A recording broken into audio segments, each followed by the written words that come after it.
এই জন্য বুদ্ধিমানের কাজ হলো জুমার দিন যখন আসবে বন্ধু, সব কাজ কমপ্লিট করে তুমি মসজিদে চলে যাও, যেন তোমার পিছু টান না থাকে। বলে কেন? আমাদের দোষের কিন্তু বন্ধু শেষ নাই। জুমার দিনে মুসল্লিরা যায় সবার পরে এবং বের হয়, ইমাম সাহেব যখন ডানে বামে সালাম ফেরায়, মনে হয় যেন বন্ধু বিশ্বযুদ্ধ শুরু হয়ে গেছে, কার আগে কে রে বার হয়ে যাবে। অথচ আমার নবীর আদর্শ নিয়ে আমি আজকে ওয়াজ করছি বন্ধু। Disturb, don't disturb me. তোমরা আমি বললে আওয়াজ দিবে, নয়তো চুপ করে আলোচনা শুনবে, কারণ আজকের সময় অত্যন্ত গুরুত্বপূর্ণ। কারণ আমি যদি 5টা সময় 5 মিনিট সময় পাই, একটা হাদিস শোনাতে পারবো, হয়তো বা এই একটা হাদিসে আপনাদের কারো না কারো হৃদয়ে ছুঁয়ে যেতে পারে, আর এটাই আপনার জীবনের জন্য, হেদায়েতের জন্য যথেষ্ট হতে পারে।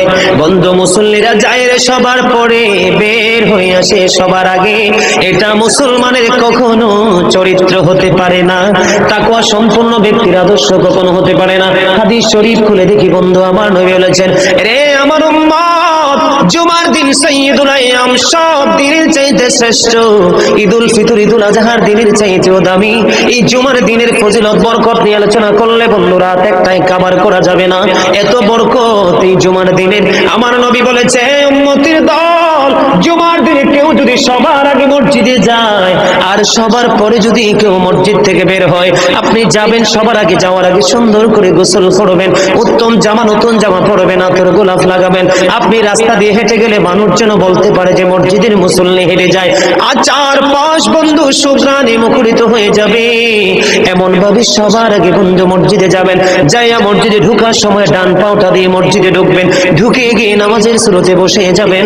বসে যখন আপনি আল্লাহর ইবাদত করতে করতে করতে করতে সব মুসল্লি বন্ধু বের হয়ে যাচ্ছে, আপনারা তাড়াহুড়া করার দরকার নেই, কারণ মনে রাখতে হবে, আসছি সবাই যেমনি একা একা, আবার যাব একা একা, হিসাবও দিতে হবে একা একা।